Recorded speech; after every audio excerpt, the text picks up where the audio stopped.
Hello, this is Tom from Aubrey Travel and Living. Today we're going to talk about something that's not always constant, but be prepared for something like this to happen. I've talked about this before, but going to RV sites and campsites. We're going to talk about this today.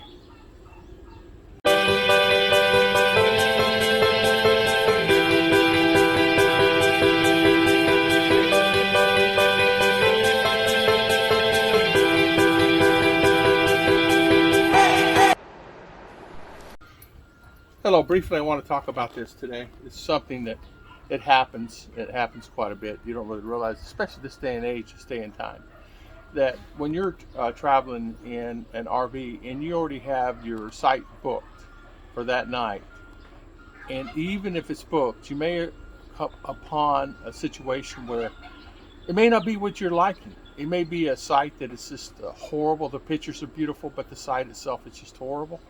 Or the hookups are, say, 30 amp, 50 amp, and you get there and they're running 110 amp or no amp at all, or not working.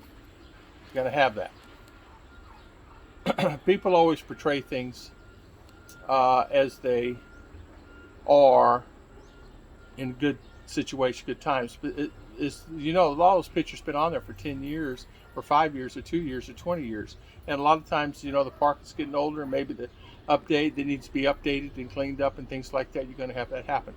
But what do? You do the best that you can. That's what you do, and hopefully for the best.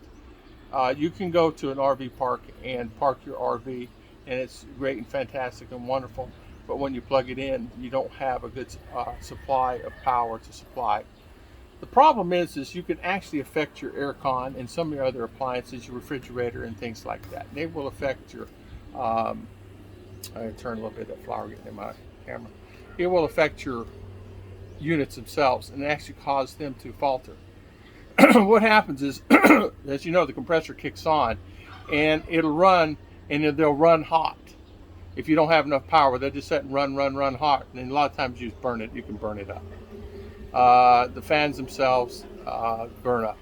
So you have to be very careful. I suggest you get a surge protector, one that monitors the power that's coming into your RV. There are many out there. A lot of guys claim fame to many out there. I personally bought one that I bought at Walmart. It worked fine. I don't remember the name of it, but what it did, it gave us the readout actual power coming into the RV and what it's maintaining at the current level. It's like an inverter, basically.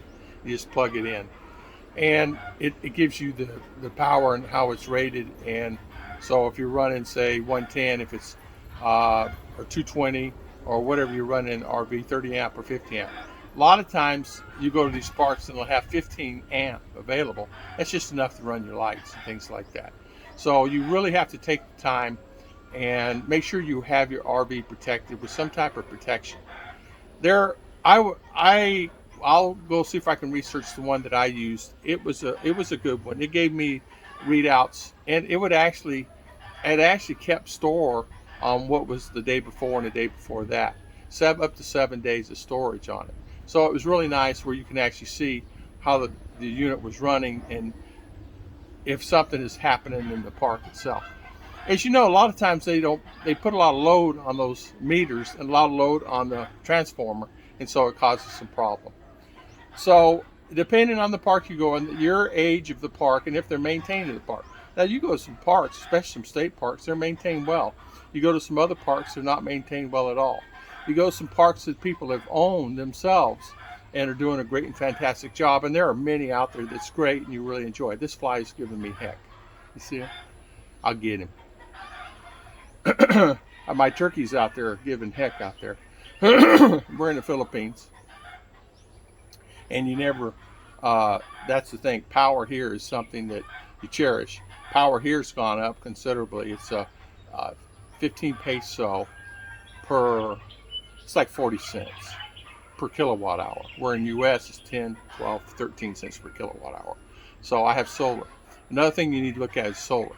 So believe it or not, on the days maybe you're going to start boondocking, that's the thing you use your solar on, and use your batteries and things like that. And you can run your air conditioner on solar. A lot of guys do it, been doing it for years. I got a friend of mine there. He's been running his RV on a solar system.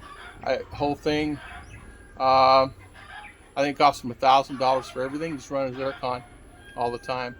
He's got some good batteries, deep cell batteries that keep it going. And of course, he stays out west, so there's always sun available. So it just keeps it charged up. It's the nighttime, you need it. But out in the desert, you don't have to have it because it's cooler at night. But again, talking about going to RV parks, make sure you check your power before you start hooking up. There is a way you can check the amps and coming out of the box itself. There's a meter. You can actually plug it in. It'll tell you exactly. So if you don't have some type of protection on your RV, there's a meter you can check and use before you start plugging your stuff in. I've had a lot of guys bought a brand new fancy RV and plug it in and end up losing their appliances and air conditioning. Insurance covered it. Their insurance covered it, but it was a hassle. They still had to get it fixed. They still had to have some coming out. And they had to be inspected. Then the park had to get involved in it.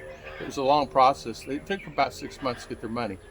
So you really have to think about that. So today, before you go to a park, make sure you get something to protect your RV or your travel trailer or your fifth wheel before you plug it in. Something that it will protect your appliances and your air conditioning, all the other gadgets that you have in your RV. God bless everybody, and thank you so much for always watching our channel.